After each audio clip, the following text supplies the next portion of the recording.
ሰላም ሰላም ሰላም ሰላም ሰላም ሰላም ኣምላኽ ንዓኻትኩም ይኹን ከመይ ኣለና ብሓንዲ እዩ ኩሉ ኸመይ ኣምላኽ ይመስገን ካብ ቃል እግዚኣብሔር ሎሙዓንቲ ከምፀልኩም እየ ክብሪ ንኣምላኽ ይኹን ሰላም ዲኹም ኩሉ ሰላም ድዩ ኣምላኽና ህያው እዩ መቸም ንዝተወሰነ ግዜ ዕረፍ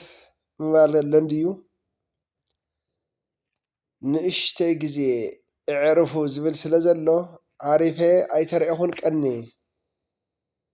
ብዙሕ ኮይኑኒ ኣሎ ግን ሰላም ኣምላኽ በዚሕለይ ኣብ ቅድሚ እግዚኣብሔር ዕዮ ኣምላኽ በዚሕለይ ብድኻመይ ኮነ ብብርትዐይ እግዚኣብሔር ረዲኡኒ ኣብዚ በፂሐ ኣለኹ እንደገና ናባኻትኩም መፅእ ኣለኹ ፀጋ እግዚኣብሔር ይብዝሐልኩም መንፈስ እግዚኣብሔር ምሳኻትኩም ይኹን ካብ ማቴዎስ ወንጌል ሎሙዓንቲ ከንብበልኩም እየ ከምዚ ዝብል ቃል ኣሎ ማቴዎስ ወንጌል ምዕራፍ 4 ፍቕዲ 23 ኢየሱስ ድማ ኣብ ኩሉ ገሊላ ኣብ ናይ ኣይሁድ ኣብያተ ጸሎት እናመሃረ ብስራት መንግስቲ እግዚኣብሔር እናሰበኸ ኣብ ህዝቢ ዘሎ ኩሉ ዓይነት ሕማም እናሕወየ ይዘዋወር ነበረ ይብል ኢየሱስ ኣብ ኩሉ ገሊላ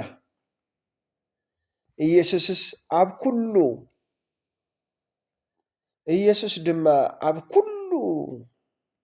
ገሊላ ኣብ ናይ ኣይሁድ ጸሎት እናመሃረ እንታይ እናበለ ኣምላኽ እግዚኣብሔር ንህዝቡ ንእስራኤላውያን ንዝኣምንዎ ከመይ ከም ዘድሕን ከመይ ከም ዝፍውስ ከመይ ከም ዝረድእ ከመይ ከም ዝሕልዎም ከመይ ደቂ ሰባት ክድሕኑ ከም ዝግብኦም ከመይ ደቂ ሰባት ብመን ክድሕኑ ከም ዝግብኦም እናተዛረበ ኣብ ምንታይ ኣብ ቤት ጸሎት ኣይሁድ ኣብ ናይ ኣይሁድ ቤት ጸሎት እናመሃረ ወንጌል እናመሃረ ጽድቂ እናመሃረ ሓቂ እናመሃረ ሰላም እናመሃረ ዕረፍቲ እናመሃረ ሓጎስ እናመሃረ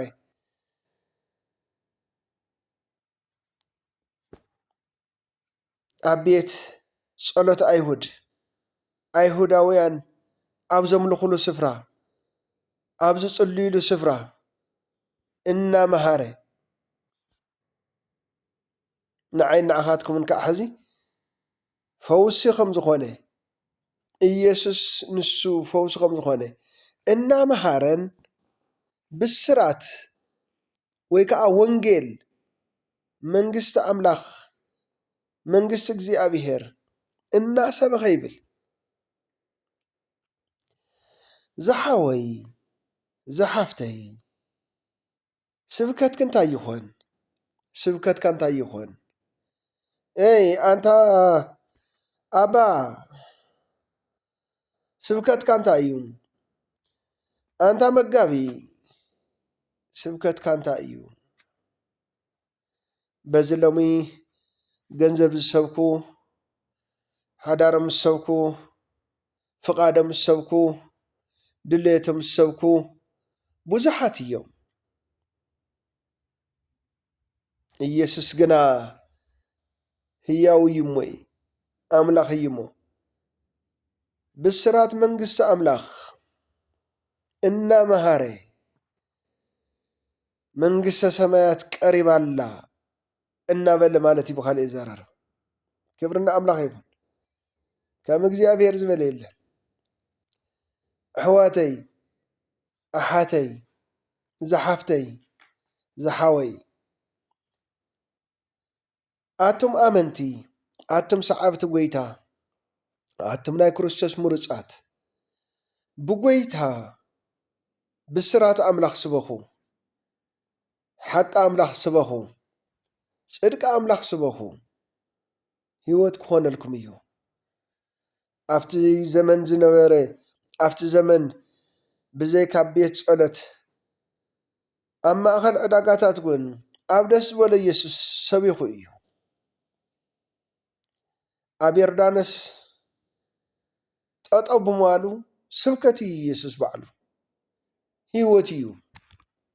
ምስ ጎይታ ምንባር ይኹነልኩም እዚ ኢየሱስ ድማ ኣብ ኩሉ ገሊላ ኣብ ናይ ኣይሁድ ጸሎት ኣብ ናይ ኣይሁድ ጸሎት ኣብ ናይ ኣይሁድ ቤተ መቕደስ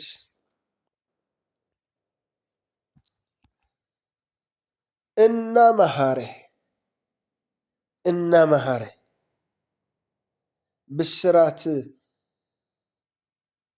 መንግስቲ ኣምላኽ እናሰበኸ እናመሃረ ሓደ ብስራት ወንጌል ኣምላኽ ወንጌል እግዚኣብሔር ድሕነት እግዚኣብሔር ፈውሲ እግዚኣብሔር እናሰበኸ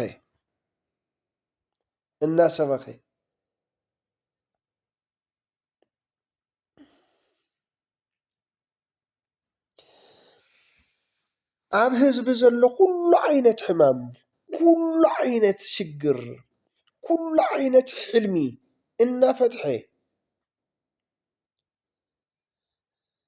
ኣብ ህዝቢ ዘሎ ኩሉ በቢዓይነቱ በየዓይነቱ ሕማማት ድናሳት እናፈወሰ ይዘዋወር ነበረ ይብል ንስኻ ኣንተ ኣማኒ ንስኺ ኣንተ ኣማኒት ንስኻትኩም ኣንቱም ጎይታ ዝሓረየኩም ሓደ ኣብ ዕዳጋ ይኹን ኣብ ቤት ጸሎት ኣብ ቤተ ክርስቲያን ይኹን ኣብ ማንኛውም ነገር ኩሉም ኢየሱስ ጎይትነቱ ናይ ኢየሱስ ጎይትነት ናይ ኢየሱስ መድሓኒትነት ናይ ኢየሱስ ህያውነት ክሰብክ ኣለኩም ክሰብ ከለክ ክሰብ ከለካ ክሰብ ከለኪ ብስራት መንግስቲ ኣምላኽ ብስራት ማለት ወንጌል ማለት እዩ ወንጌል እናሰበኽካ መንግስቲ ኣምላኽ እናስፋሕፋሕካ መንግስቲ ኣምላኽ እናመሃርካ መንግስቲ ኣምላኽ እናሰበኽካ እናሰበኪ እናሰበኽኩም ብስራት መንግስቲ ኣምላኽ እናበሰርኩም እናሰበኽኩም ወንጌል መንግስቲ ኣምላኽ እናሰበኽኩም እናሰበኪ እናሰበካ እናሰበኽኩም እናሰበኽና ኣብ ኩሉ ህዝቢ ዘሎ ሕማማት ኩሉ እናሕወይና እናፈወስና እናሕወይኺ እናፈወስኪ እናሕወይኻ እናፈወስካ እናሕወይኹም እናፈወስኩም ኣብ በየኸተማታቱ ኣብ በየስፍራታቱ ኣብ በየዕዳጋታቱ ብጎይታ ብኢየሱስ ክርስቶስ ምስባኽ ይኹነልኩም ምዝውዋር ይኹነልኩም ምዝውዋር ይኹነልኩም እናዘወርኩም እናዘወርካ እናዘወርኪ ብስራት መንግስቲ ኣምላኽ ምምሃር ይኹነልኪ ምስባኽ ይኹነልካ ምምሃር ይኹነልኩም ምስባኽ ይኹነልኩም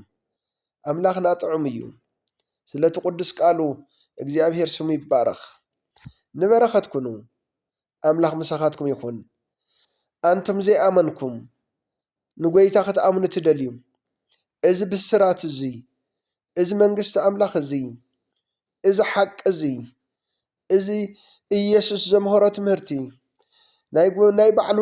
መድሓኒትነቱ ጎይትነቱ ኢየሱስ ጎይታ ምዃኑ መድሓኒት ምዃኑ ህያው ምዃኑ ኣሚንኩም ስለ በደልኩም ስለ ሓጢኣትኩም ኣብ መስቀል ከም ዝተሰቐለ ዋጋኹም ከም ዝኸፈሎ آمنا خنبرنا نزي نجر زي كنكون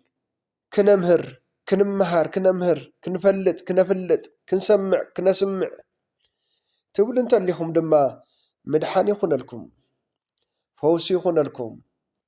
أبيت أملاخ تبارككم من بار يخون لكم نسألك خونوا ويتا مسخاتكم يخون آتم السمعهم من حواتي نبرختكنوا أملاخ مسخاتكم يخون تقول زكاء على منفسك زي أبيهر مسخاتكم يخون نبرختكنوا آمين أملاخنا عابي